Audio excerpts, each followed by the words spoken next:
Hi everybody, I'm Amanda. You're watching Booked with Amanda and I'm here to talk books with you.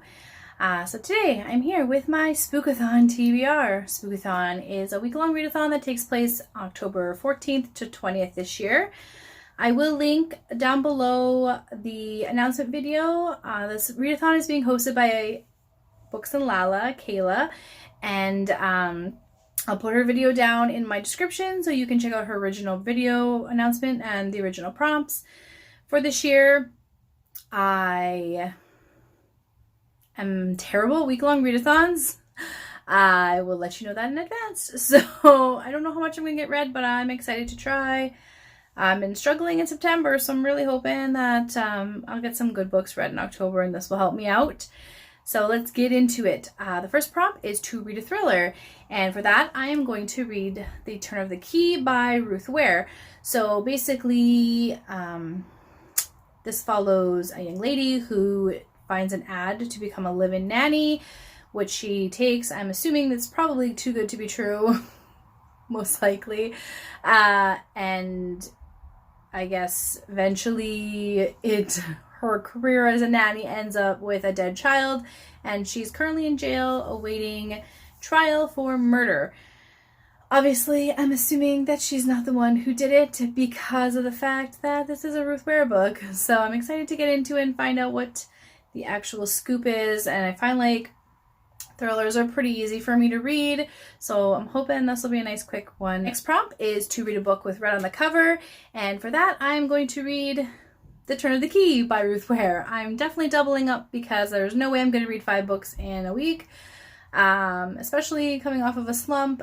Next prompt for the readathon is to read a book with a spooky word in the title. And for that, I am choosing Murder on the Orient Express by Agatha Christie. I have watched a lot of Hercule Poirot's work on PBS back in the day with my mom, and I actually have never read an Agatha Christie, so what am I doing with my life, right?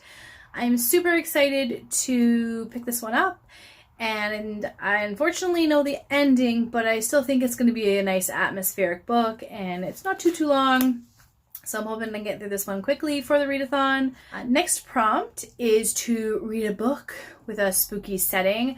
For that, I'm going to double up and read Murder on the Orient Express.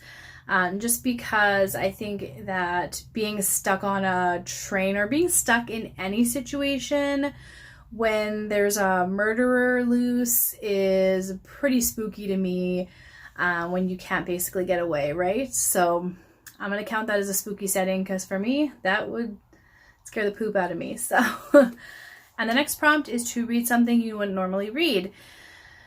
That's a problem for me because I do tend to read everything. I read all kinds of formats of books. I read all kinds of types of books, all kinds of genres.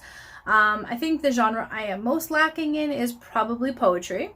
So for that, I am going to read North End Love Songs by Katharina Vermette.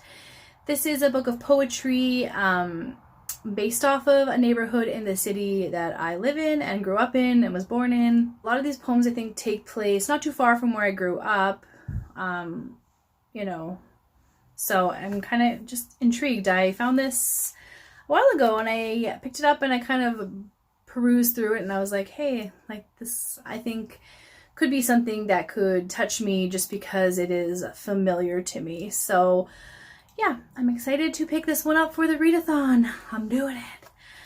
Anyway, that is it. 3 books, 5 prompts. Hopefully I can get those done. And I guess wish me luck, everyone.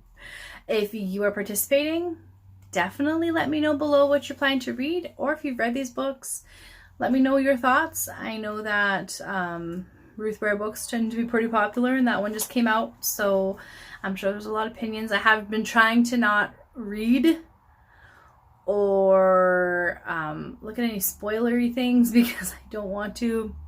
People have been talking about it. I've been trying to fast forward through their video just because I do not want to be spoiled. With thrillers especially, I'm just like, if you give me hints, I will guess. I will guess what happens. And I hate that. it feels like it takes a little bit of the enjoyment from me. Anyway, cool. Thanks for watching, everybody. I will catch you all in the next chapter.